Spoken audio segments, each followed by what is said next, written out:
Remember this? No, God! No! No!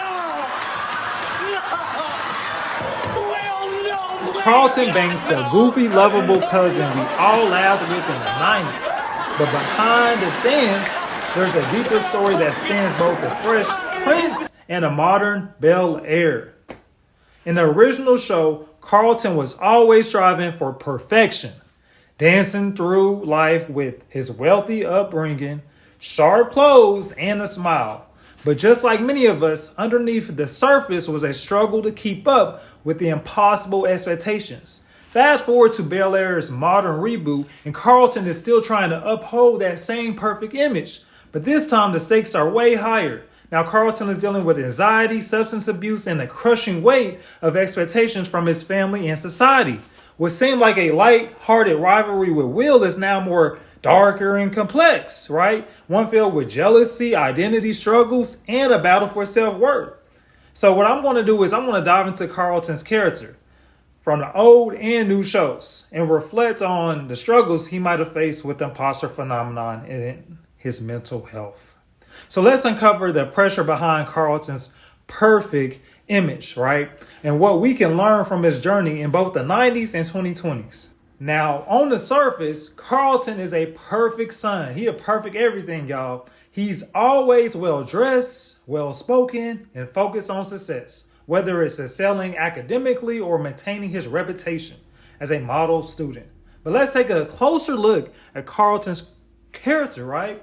Especially in the new Bel-Air series. Behind the polished exterior is a young man who's drowning in the pressure to live up to his family's expectations and his own impossible standards.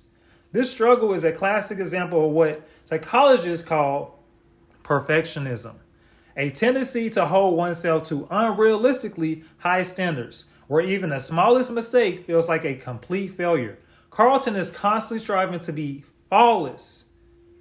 Shout out to Beyonce, right? Now let's break down how this perfectionism is connected to imposter syndrome, a psychological phenomenon where people feel like frauds, even when they have a track record of success.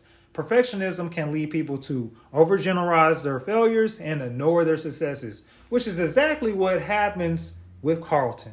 Now, research shows that high achievers, particularly in competitive environments, often struggle with this combination of perfectionism and imposter syndrome. One study on grad students in STEM found that those with high levels of perfectionism were more likely to report imposter feelings, higher academic stress, and anxiety in social situations.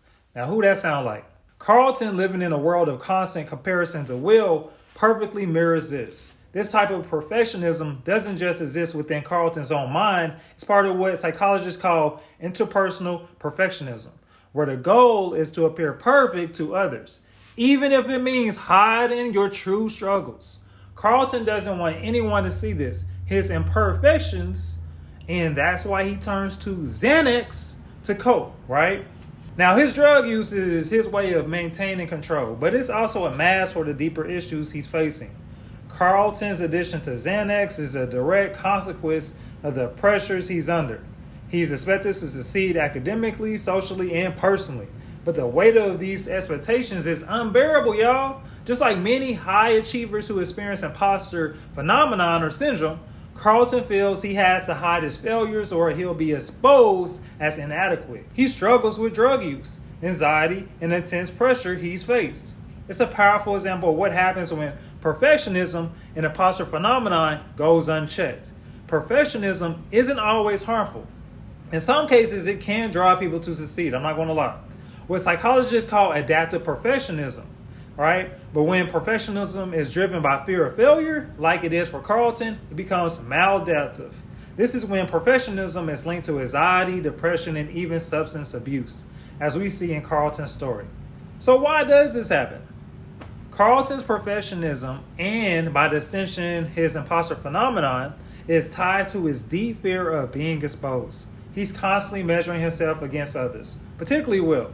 And in his mind, no matter how hard he works, he's never going to be good enough. Ultimately, Carlton's story is about the pressure to appear perfect, even when it's unsustainable. And while not everyone turns to Xanax, Coke, or any other hard drug, right? Many people master insecurities in other ways, by overworking, procrastinating, or avoiding challenges altogether. Now, what's the lesson here, Dr. J? Perfectionism can be a dangerous road, especially when combined with imposter phenomenon. Carlton Banks may seem like he's got it all together, but his journey is just a reminder that perfection is often just a facade. What can we learn from Carlton? Despite his privileged background and numerous successes, Carlton struggles with imposter phenomenon. The constant feeling that he's not good enough, even when all the evidence shows otherwise. He doubts himself, battles anxiety, and strives for perfection, all while feeling like a fraud inside. Think about Carlton's rejection from Princeton, right?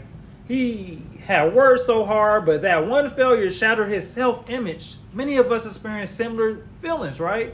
Whether it's not getting a job, failing the test, or missing out on a promotion. These moments make us feel like we don't belong, even when we work just as hard as anyone else. Carlton's constant comparison to Will only makes things worse. Come here. Here's the truth. Just like Carlton, many of us are dealing with unseen struggles. The pressure to be perfect is overwhelming, but the key is recognizing that no one is perfect. It's important to celebrate our achievements, no matter how small, and to be kinder to others. So what about you? Have you ever felt like an imposter in your own life? Maybe you've perfected the Carlton dance of self-doubt, right? Or you're a black belt in the art of overthinking. Drop your story in the comments and let's start a group, man, of support. We're trying to be recovering perfectionists. And remember, you don't need to be perfect to be worthy. Even Carlton, with all his sweater vest and preppy charm, isn't perfect. And that's exactly what makes him perfectly relatable. So next time you're feeling like an imposter, just do the Carlton dance, and at least then you'll look silly on purpose.